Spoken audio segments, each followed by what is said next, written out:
तो मेरी बेटियों, हिम्मत रखो, हौसला रखो। तुम्हारे बाप, तुम्हारे भाई, तुम्हारी बहन, तुम्हारी कौम से अगर कुछ हो रहा है तो दुआ करो, तुम्हारे हाथ उठाकर अल्लाह से। मोदी माशाल्लाह सऊदी अरब गए हैं तो वहां पर मोहम्मद बिन सलमान से या हबीबी बोल के मिलेंगे और भारत में आकर बोलेंगे कि इनको कपड़े देखकर पहचानो। जीत रहा है मोदी तो केजरीवाल की वजह से जीत रहा है। मोदी अगर जीत रहा है तो अखिलेश की वजह से जीत रहा है। मोदी अगर जीत रहा है तो तेजस्वी यादव की वजह से जीत रहा है। सबसे पहले इस वीडियो को देखिए। दनादन कुर्सी चलाकर भाईजान पिटाई कर रहे हैं। मार मार कर शख्स को चलने लायक नहीं छोड़ा।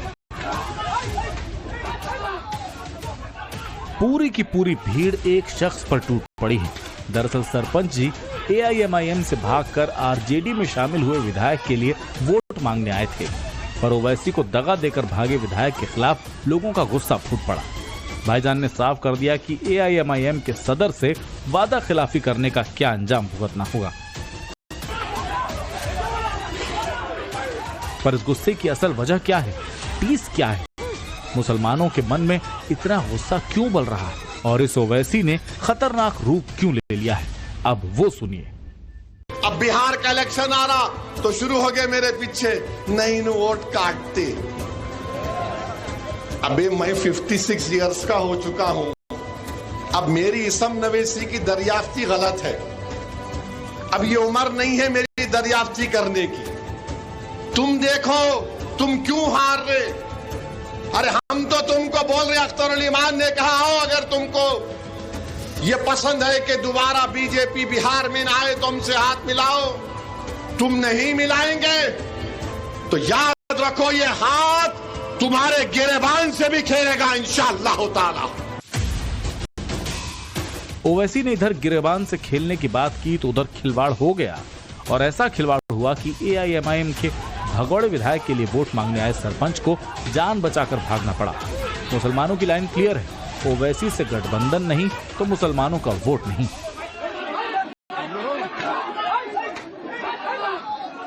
पतंग छोड़ के दूसरा अंगली कट जाएगा मगर पतंग छोड़ के वोट नहीं देंगे, नहीं देंगे पतंग छोड़ के दूसरा में वोट। अरे हम लोग तो सीने में छोड़ी घोप दिया है। तकलीफ है हम लोगों को, हम लोग का वोट लेके चला गया दूसरा पार्टी में। पर चाहे राहुल हो, तेजस्वी हो, अखिलेश हो या ममता हो, कशमकश सबकी एक सी है। ओवैसी जिन मुद्दों की बात करते हैं ये सारे नेता भी उन्हीं मुद्दों को उठाते हैं और दोनों के वोटर एक हैं। ओवैसी पर लगातार बीजेपी की बी टीम होने के आरोप लगते हैं। उन पर आरोप लगता है कि वो कांग्रेस, समाजवादी पार्टी, RJD और TMC जैसी विपक्षी पार्टियों के वोट काटते हैं। जो एक मुश्त मुस्लिम वोट इन पार्टियों को मिल सकता है उसमें सेंध लगाने का काम ओवैसी करते हैं। इसीलिए हर चुनाव से पहले इन पार्टियों के सामने कंफ्यूजन आकर खड़ा हो जाता है। कंफ्यूजन ये कि अगर ओवैसी को गठबंधन से दरकिनार किया तो वो मुसलमान वोट काटेंगे और अगर गठबंधन में शामिल कर लिया तो ओवैसी की क्रेडिबिलिटी और जनाधार और बढ़ जाएगा। यही वजह है कि ओवैसी के नाम पर इंडिया ब्लॉक बहुत फूंक फूंक कर कदम रखता है। सांप्रदायिक एजेंडे वाली किसी भी पार्टी को कांग्रेस पार्टी साथ नहीं दे सकती है। ये हमेशा से हम लोगों का विचार रहा है और MIM लगातार पिछले दरवाजे से भारतीय जनता पार्टी को मदद करती रही है, तो उनके साथ जाने का कोई मतलब ही नहीं। लेकिन ओवैसी भारतीय राजनीति के एक ऐसे कैरेक्टर हैं जिन्हें आप पसंद कर सकते हैं, नापसंद कर सकते हैं, लेकिन इग्नोर तो कतई नहीं कर सकते। खासकर 2025 के इस साल में जब पहलगाम हमले के बाद ओवैसी ने एक नई तरह की राजनीति पेश की जिसमें वो मुसलमानों के साथ साथ न्यूट्रल वोटरों की भी पसंद बने हैं। पाकिस्तान मुर्दाबाद, पाकिस्तान मुर्दाबाद। ऑपरेशन सिंदूर पर उनके स्टैंड और भारतीय डेलीगेशन का हिस्सा बनने के बाद राइट विंग ने भी उनकी खूब तारीफ की। पाकिस्तान में तुम एक मलेरिया की दवा नहीं बना सकते, तुम एक मोटरसाइकिल का टायर तैयार नहीं कर सकते। भारत बहुत आगे है, भारत से पंगा मत लो। और संसद में अपनी पार्टी के अकेले सांसद होने के बावजूद वक्फ पर उनकी आवाज सबसे तेज गूंजी है। तो मैं गांधी की तरह इस कानून को फाड़ता हूं। ये अनकॉन्स्टिट्यूशनल है सर। डोनाल्ड ट्रंप ने सीज फायर पर जिस तरह से दुनिया को गुमराह करने की कोशिश की, उसके खिलाफ भी ओवैसी संसद में आवाज बुलंद कर रहे हैं। अगर एक चचा सैम ऐलान कर रहे हैं तो हमारी फौज पर क्या असर पड़ा होगा? हम अपने मुल्क के मुकद्दर का फैसला करेंगे। एक गोरा व्हाइट हाउस में बैठकर भारत की सीज फायर का ऐलान करेंगे। ओवैसी जब बोलते हैं तो लोग सुनते हैं, पर यह सुनना वोट में तब्दील होता है या नहीं, देखने वाली बात है। बिहार का चुनाव मुहाने पर खड़ा है। यहाँ ओवैसी आरजेडी के साथ गठबंधन करना चाहते हैं। इसके लिए वो आरजेडी को चिट्ठी भी लिख चुके हैं, लेकिन अब तक तेजस्वी और लालू यादव की तरफ से कोई पॉजिटिव जवाब नहीं आया। लेकिन अगर ये गठबंधन नहीं होता तो भी ओवैसी ने ऐलान कर दिया है कि वो चुनावी मैदान में उतरेंगे। बिहार के बाद ओवैसी की नजर उत्तर प्रदेश पर है। 2026 में यूपी में पंचायत चुनाव होने हैं और इसके बाद 2027 में यूपी के विधानसभा चुनाव हैं। ओवैसी उत्तर प्रदेश में पंचायत चुनाव के जरिए अपनी जमीन तैयार करने का प्लान बना रहे हैं। उन्होंने पंचायत चुनाव में अकेले उतरने का मन बना लिया है और इसके पीछे सबसे बड़ी वजह ये है कि 2027 से पहले AIMIM उत्तर प्रदेश में अपनी स्थिति परखना चाहती है। 2024 चुनाव से पहले और यूपी की 9 सीटों पर हुए उपचुनाव में ओवैसी अखिलेश को खुला चैलेंज देते हुए दिखाई दिए थे। अखिलेश यादव के पीडीए को पीडीएम की तलवार से काटने की कोशिश की थी। हजारों मदरसे मुतासिर हो गए, लाखों बच्चे मदरसे में पढ़ते, मगर समाजवादी पार्टी बोल नहीं सकती, अपने जबान से मदरसों का नाम नहीं ले सकती। और याद रखिए, समाजवादी पार्टी यही चाहती है कि आप भैया के लिए जान कुर्बान करो और दरी बिछाओ। हम पीडीएम आपसे कहने आई है कि आप मुत्तहदा तौर पर पीडीएम का साथ दीजिए, तो एक वक्त आएगा इंशाअल्लाह ताला अखिलेश यादव दरी भी बिछाएगा, आपके लिए जान भी कुर्बान करेगा।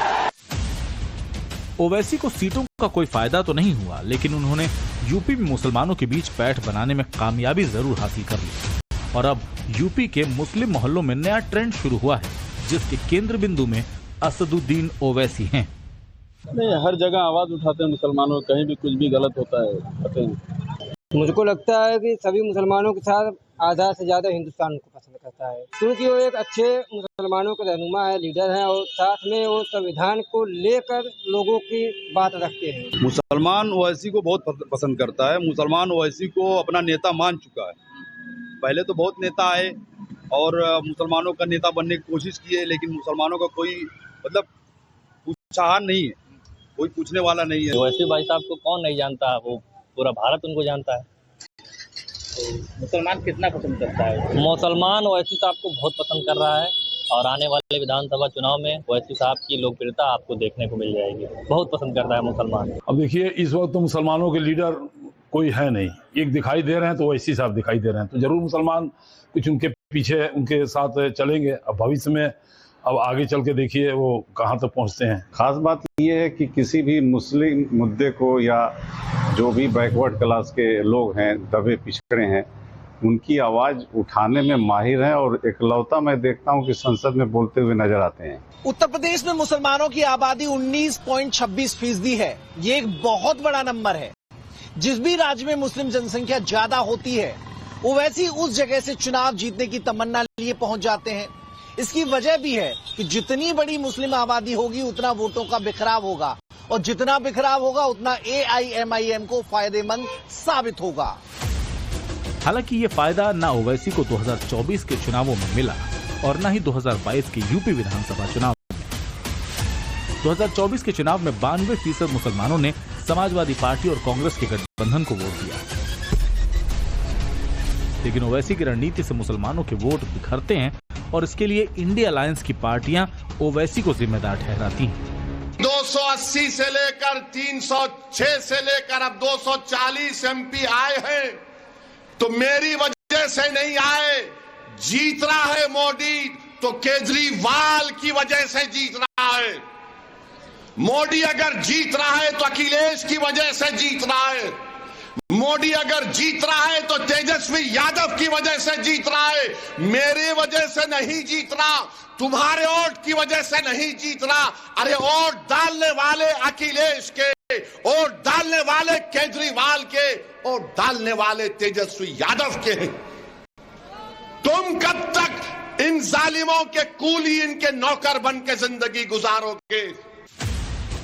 ओवैसी का जादू यूपी के मुसलमानों पर चलता है या नहीं, इसकी परख आने वाले 2 चुनावों में होगी, पर मिजाज क्या है ये ग्राउंड पर अभी से पता चल रहा है। ऐसे लीडर हैं और मुसलमानों के लिए भी लड़ते हैं और अन्य लोगों के भी वो बोलते हैं, अच्छा बोलते हैं और सही बोलते हैं, सही उसके वो बोलते हैं। ओवैसी को जानते तो हैं, मगर मुसलमान के लीडर नहीं हो सकते, क्योंकि उन सबकी लीडरी में हमने देख लिया कि कितने दंगे हुआ करते थे। हम तो योगी जी को मानते हैं सबसे बड़ा लीडर। और बेबाक बोलने वाला व्यक्ति है, जिससे जितने भी मीडिया कर्मी इंटरव्यू लेते हैं बेबाक अंदाज से बोलता है और जायज मुद्दे उठाता है। वैसे ही ऐसा नेता है जिसका कोई तोड़ नहीं है। मुसलमानों के लीडर की बात करें अगर आप, तो मुसलमानों में कम से कम एक ऐसा लीडर दिखाई देता है जो मुसलमानों के पक्ष में बोलता है, और खाली मुसलमानों के पक्ष में नहीं बोलता है। सब जो बात सही होती है, जो हक की बात होती है, उसके लिए हमेशा वैसी, चाहे वो सदन में हो, चाहे वो सड़क पे हो, जिस जगह भी हो, वो हमेशा हक के लिए ही लड़ते हैं। और मुसलमान ओवैसी को बहुत गिने चुने लोग ही पसंद करते हैं, और बाकी तो ओवैसी को कोई उतना लाइक नहीं करता है, क्योंकि ओवैसी को लोग कहते हैं बीजेपी का वोट बैंक है। ये सबसे बड़ी बात, यूपी में, बिहार में वो वोट काटते हैं, और जो सरकार बन रही है, जो अभी बीजेपी जैसे अच्छा काम कर रही है, वैसा उनका वो कोई मुद्दा नहीं है। सबके लिए वो अच्छे हैं, दोनों के लिए रियल बोलते हैं, अच्छा बोलते हैं, हक बोलते हैं, लाव लगावट वाली बात नहीं रखते। बिहार में मुसलमानों की आबादी करीब 18% है, जो कई जिलों में और कई विधानसभा सीटों पर निर्णायक भूमिका निभाते हैं। खासकर सीमांचल, कोसी और मिथिलांचल के जिलों में मुस्लिम वोटों की संख्या इतनी ज्यादा है कि वहां चुनाव परिणाम अक्सर उनके वोटिंग ट्रेंड से तय होते हैं। 2020 के विधानसभा चुनाव में आरजेडी को ओवैसी की पार्टी ने काफी नुकसान पहुंचाया था। एआईएमआईएम ने 2020 के विधानसभा चुनाव में सीमांचल की 5 सीटें जीती। इनमें से 4 विधायकों ने एआईएमआईएम छोड़कर आरजेडी ज्वाइन कर ली थी। ये जख्म आज भी ओवैसी के दिल में ताजा है कि 4 भाग गए थे अपना ईमान बेचकर। ये 4 भाग गए थे, अब इंशाअल्लाह 24 आएंगे, इंशाअल्लाह होता है। 4 भागे तो 24 आएंगे, और जिन्होंने इनको भगाया हम तुमको भगाएंगे बिहार में, इंशाअल्लाह होता है। के बाद ओवैसी बंगाल में अपना झंडा बुलंद करने निकलेंगे। एआईएमआईएम कह रही है कि वो 2021 से ही शांति से बंगाल में ग्राउंड वर्क कर रही। कई जिलों में घर घर सदस्यता अभियान चलाए जा रहे हैं। ओवैसी की नजर बंगाल की सभी 294 सीटों पर है। जब से शिवसेना नेता संजय निरुपम ने